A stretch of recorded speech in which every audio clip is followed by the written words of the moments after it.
नमस्कार, मैं मोहम्मद इमरान। विशेष में बात करेंगे उत्तर प्रदेश की राजनीति पर। लोकसभा चुनाव से पहले स्वामी प्रसाद मौर्य का सपा छोड़ने से क्या असर होगा और क्या राजनीति पर फर्क पड़ेगा, ये सब बताएंगे हम विशेष में। अब आज की सुर्खियां। यूपी पुलिस सिपाही भर्ती परीक्षा से पहले पेपर लीक होने का आरोप लगाकर परीक्षार्थी परीक्षा रद्द करने की मांग कर रहे हैं। यूपी में सपा कांग्रेस की नहीं बन पाई बात। सूत्र बता रहे हैं कि लोकसभा सीटों के बंटवारे पर सहमति नहीं बनी। अब दोनों पार्टी अलग अलग चुनाव लड़ने जा रही हैं। राहुल गांधी को 25-25 हजार रुपए के बॉन्ड पर मिली जमानत। गृह मंत्री अमित शाह पर की थी टिप्पणी। सुल्तानपुर की एमपी एमएलए कोर्ट में पेश हुए थे राहुल गांधी। दिल्ली की सीमाओं पर डटे हैं किसान, कभी भी कर सकते हैं कूच का ऐलान। इसीलिए पुलिस ने सुरक्षा व्यवस्था के किए हैं कड़े इंतजाम। अब बात करते हैं विशेष की, उत्तर प्रदेश की राजनीतिक परिदृश्य की। बसपा, भाजपा और सपा में रहने के बाद ओबीसी के नेता कहे जाने वाले स्वामी प्रसाद मौर्य ने अपनी पार्टी बनाने की घोषणा कर दी है। मायावती सरकार में प्रदेश भर में उनकी तूती बोला करती थी। फिर भाजपा में वो श्रम मंत्री रहे, लेकिन अब वो बात नहीं रही। इसके बाद साइकिल पर सवार हो गए। कई साल साइकिल पर रहने के बाद अब उन्होंने अखिलेश यादव को भी बाय बाय कहकर साइकिल से उतर गए हैं। अब नजर डालते हैं उनके राजनीतिक जीवन पर। स्वामी प्रसाद मौर्य 5 बार विधायक रह चुके हैं।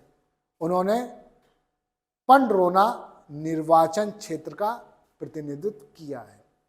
भारतीय जनता पार्टी के वो सदस्य भी रहे। उससे पहले बसपा के सदस्य रहे और बसपा से ही उन्होंने विधानसभा चुनाव लड़ा और विधानसभा पहुंच गए।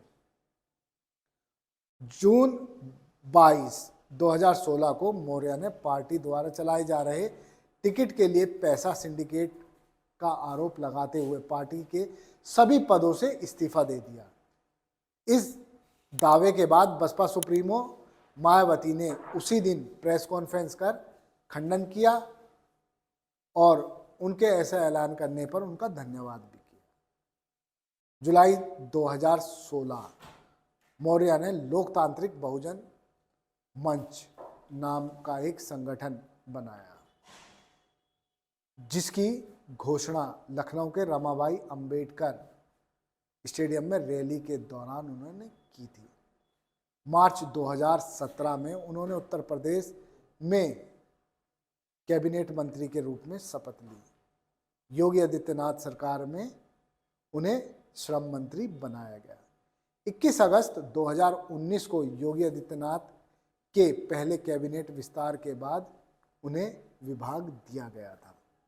11 जनवरी 2022 को स्वामी प्रसाद मौर्य ने विधानसभा चुनाव से ठीक 1 महीने पहले योगी आदित्यनाथ मंत्रिमंडल से इस्तीफा दे दिया और बीजेपी के भी सभी पदों से उन्होंने इस्तीफा दे दिया, जिसके चलते भाजपा को बड़ा झटका लगा। उन्होंने कहा कि भाजपा ने समाज के सभी वर्गों के साथ अन्याय किया है।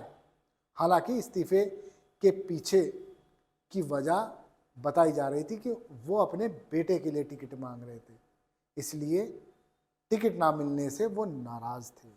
जनवरी 2022 मौर्य ने समाजवादी पार्टी में जाने का ऐलान कर दिया, लेकिन उनके गढ़ पंडरौना से उनको टिकट समाजवादी पार्टी ने भी नहीं दिया। इसके बजाय उनको फाजिल नगर से लड़ने के लिए कहा गया, जहां भाजपा के सुरेंद्र कुमार कुशवाहा ने उन्हें हरा दिया। अब एक बार फिर से स्वामी प्रसाद मौर्य राजनीति में अपना हाथ आजमा रहे हैं। उन्होंने अपना नया दल बनाने की घोषणा की है और उसका नाम भी रख दिया है। अब देखना ये होगा कि आगामी लोकसभा चुनाव में स्वामी प्रसाद मौर्य का सपा, बसपा और भाजपा से जाने का क्या मतलब होगा और उनके समाज के साथ साथ दूसरे समाज के लोग उनके इस स्टैंड को कितना पसंद करेंगे और कितना नकारेंगे, ये चुनाव में ही पता चल पाएगा। धन्यवाद। आप देखते रहिए जय हिंद जनाब। चैनल को लाइक और सब्सक्राइब करना ना भूलें। जय हिंद।